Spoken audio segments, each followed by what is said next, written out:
cinnamon, cardamom pods, cloves, fresh ginger, maybe some star anise, maybe some nutmeg, some black pepper perhaps if you like a bit of bite. These spices are the magic spices. These spices are what transform a cup of black tea into chai, are what transform a cup of coffee into a delicious, spiced, warming coffee. These are the spices that transform some apple juice into a delicious mulled apple juice that can be sipped by the fire as the flames crackle and the winds and the rains howl outside, and you feel like all the world is giving you a hug. So, welcome to today's CoffeeCast, and with today's focus being the pillar of happiness, I share with you these secret herbs that are not so secret, yet every time I've shared the infusions with guests who've not had, for example, spiced coffee before, or just one I missed out there, of course, like spiced hot chocolate, like spiced cacao, it's always a revelation to them. And so I first came across these magical spices when I was volunteering in India for a period. And of course, you've got the hilarious kind of fallacy that people say, oh, you want some chai tea. But actually what you're saying there is you want some tea, because, of course, chai is the Indian word, Hindi or Punjabi, for tea, of course. And I don't know if it's exactly true, but a little bit of history for you. So one of the reasons why spices were added to the tea in India is because the British were trying to tax tea and to impose a tax upon the locals using tea. And so, in order to make the tea go further, they would lengthen it out by including spices in the brew. And this then became a standard practice that was adopted throughout the country and went on to give Indian tea, chai, its distinctive flavour. Of course, typically by also adding a load of sugar. But that's a key piece here as well, which is that if you want these spices to really give you their gifts and transform any drink into, well, and this is my opinion, but like I say, the guests that I've shared these drinks with, it's been a revelation for as well. Then typically some sweetness, in my experience, really brings it all out. And so honey is a great one. You can also use maple syrup or just straight up, probably brown sugar, give it a bit more richness.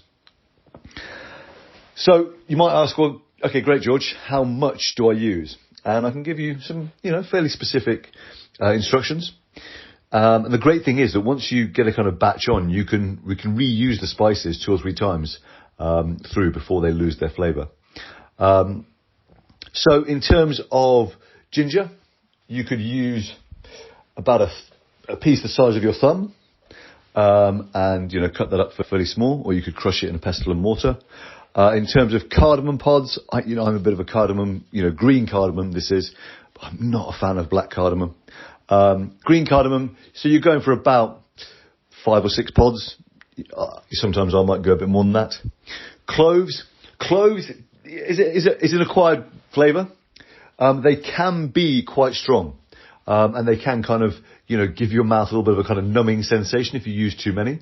So I would say, no more than 4 cloves. And I will then put the cardamom pods and the cloves, and if I've got loose black peppercorns, maybe 3 or 4 loose black peppercorns. I will put, I'm a big fan of star anise in there as well, so I will put some star anise in there. All of that into a pestle and mortar. Star anise can be quite strong, so you might use half a star or 1 star. And then, crush that all up in a pestle and mortar, pop that into your brew. And for coffees and teas, typically what I will do is I will actually brew the spices in the water first, before the water then goes into the coffee, and before we then add the milk for the tea. And typically I'll be making a kind of spiced latte. So for me with the coffee, I will spice the water, so simmer the water and the spices, then add that to the coffee. Then I will simmer the milk, heat the milk up in the spices as well. And then I will bring the two together. So that's how I go for the kind of the homemade lattes. With the tea it's similar, so you can just brew up the hot water and then add the milk. And so, brew up the hot water, add the tea bag, add the milk, bring it all back up to the boil. So it's all simmered together.